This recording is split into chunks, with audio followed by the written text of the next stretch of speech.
Seorang warga Lumajang, Jawa Timur, saudara tega menikam tetangganya sendiri hingga tewas. Ya, kasus penganiayaan berujung maut ini dipicu masalah sepele.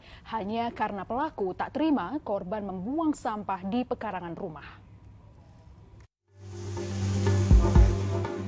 Jainul, 27 tahun, warga desa Kunir Lor, Kecamatan Kunir, Lumajang, berusaha dilarikan ke rumah sakit oleh keluarganya, namun nyawanya tak tertolong. Korban dianiaya tetangganya sendiri dengan senjata tajam. Kejadian itu dipicu masalah sampah. Korban membuang sampah di pekarangan rumah pelaku bernama Saman. Pelaku tak terima dan akhirnya terlibat cekcok mulut dengan korban. Saat korban keluar rumah dengan mengendarai sepeda motor, pelaku lalu memepet korban dan mengancam korban. Samad yang emosi langsung melukai korban dengan senjata tajam yang dibawanya. Setelah pulang dari tempat kerja batu bata ke rumahnya, ketemulah dengan si korban Jainul ini dengan arah yang sama dari arah barat. Kemudian korban Jainul ini memepet dari Pak Samad, gitu. Tidak ada angin, tidak ada sebab, dia dipepet dengan gerak tubuh yang menantang, kira-kira seperti itu. Korban malam itu juga langsung dimakamkan oleh keluarga di pemakaman desa setempat. Sementara pelaku ditahan di Mapolres Lumajang. Pelaku dijerat dengan pasal 351 KUHP tentang penganiayaan dengan ancaman hukuman 7 tahun penjara. Nur Salim melaporkan dari Lumajang, Jawa Timur.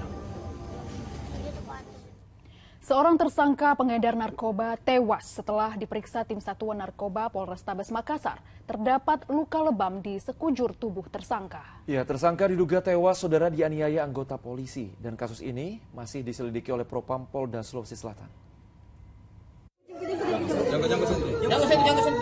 Video yang viral di media sosial ini memperlihatkan jenazah Muhammad Arfandi, 18 tahun, warga Kota Makassar, Sulawesi Selatan.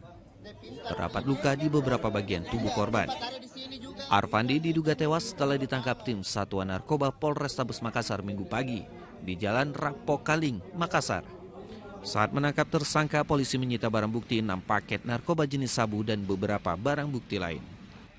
Setelah diperiksa polisi, tersangka mengalami sesak nafas lalu dibawa ke rumah sakit. Tersangka meninggal saat mendapat perawatan di Rumah Sakit Bayangkara, Makassar, Sulawesi Selatan. Ya, jadi untuk pengembangan yang bersangkutan sebagai apa agak terputus karena di saat pengembangan yang bersangkutan meninggal. Yang jelas pada saat penangkapan ada ditemukan barang bukti narkoba dan uang tunai. Muhammad Arfandi diduga tewas karena dianiaya anggota polisi. Guna memastikannya, Propam Polda Sulsel mengamankan anggota polisi yang diduga menganiaya Arfandi. Dan terkait dengan itu, dari kemarin pun kami sudah mengamankan 6 anggota yang diduga apa yang tadi disampaikan. Namun demikian kami juga akan melihat bukti-bukti apa yang akan disampaikan atau mungkin kita dapatkan. Apakah benar ada penganiayaan atau tidak? Kalau memang tidak ada ya mau bagaimana, karena faktanya ada. Guna memastikan penyebab kematian Arfandi, Bidang Kedokteran dan Kesehatan Polda Sulsel meminta jenazah Arfandi yang sudah dimakamkan diotopsi. Namun mendapat penolakan dari pihak keluarga Arfandi. Dari fakta-fakta yang ditemukan memang ada beberapa perlukan terutama ada perlukan tumpul yang ada di beberapa titik di badan korban.